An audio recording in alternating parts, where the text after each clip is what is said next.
બીજા નંબરની અંદર 21 તારીખથી જે હવામાનમાં પલટો આવશે એટલે સૌપ્રથમ તો મોટાભાગના વિસ્તારમાં વાદળછાયું વાતાવરણ થશે।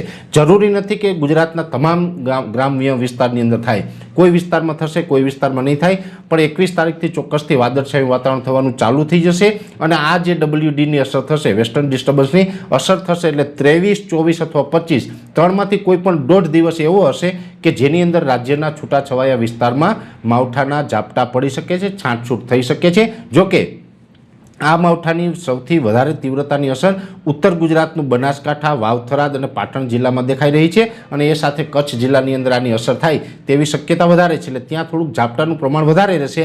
સૌરાષ્ટ્રની અંદર ઝાપટા થશે પણ એકદમ છૂટાછવાયે એકલ દોકલ સેન્ટરની અંદર ઝાપટા પડશે। મધ્ય ગુજરાત અને દક્ષિણ ગુજરાતમાં પણ એકદમ છૂટાછવાયે એકલ દોકલ વિસ્તારમાં ઝાપટા પડી શકે।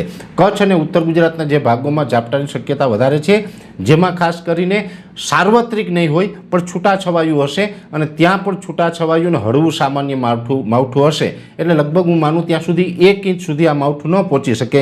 5 ઇંચથી લઈને અડધો ઇંચ સુધીના જે વિસ્તારમાં પડશે ત્યાં પડશે। પછીમાં એવું પણ બની શકે કે એક ગામની અંદર ઝાપટું પડ્યું હોય, બાજુના ગામમાં કાંઈ ન હોય, એ પ્રકારે છૂટાછવાયું હશે। પણ ચોક્કસથી 23, 24 અને 25 આ ત્રણમાંથી કોઈ 1.5 દિવસ એવો હશે કે જેમાં આપણે ઝાપટાની શક્યતાઓ રહેલી છે, જેથી કરીને દરેક ખેડૂત ભાઈઓ અત્યારે આપણે જે શિયાળુ પાક છે એની કાળજી રાખવી। ખાસ કરીને અત્યારે જો એડવાન્સમાં કોઈ દવાનો સ્પ્રે કરવાનો હોય તો પણ આપણે માવઠાથી બચી શકાય એ માટે થઈને આપણે એડવાન્સમાં દવાના સ્પ્રે કરી શકીએ અને જ્યારે માવઠું જે વિસ્તારમાં પડશે પછી પણ અમે પાછળથી કહેશું કે હવે આમાં કઈ પ્રકારની દવાનો છંટકાવ કરવો જોઈએ જેથી કરીને આ માવઠાની અસરમાંથી આપણા પાકને બચાવી શકાય। પણ એટલું ચોક્કસ વાત છે કે હવે આપણે આવનારા દિવસમાં એક માવઠું છે એનો વધુ આપણે સામનો કરવો પડે તેવી શક્યતાઓ છે।